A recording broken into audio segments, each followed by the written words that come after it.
Assalomu alaykum yurtdoshlar, Moto kanalining podpisчиклari.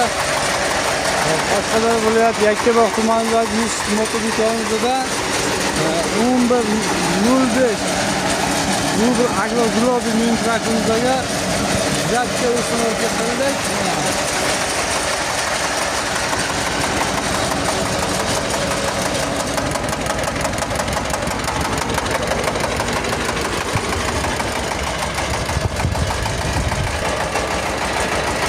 Traktorimiz 30 million so'm, zatkamiz 7,5 million so'm.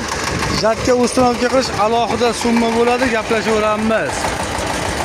Biz moto do'konida hammasi sifatli va arzon texnikalar ko'rasizlar. Orqasiga frizalar ustinovka qilingan holati bu. Вообще мощный удары.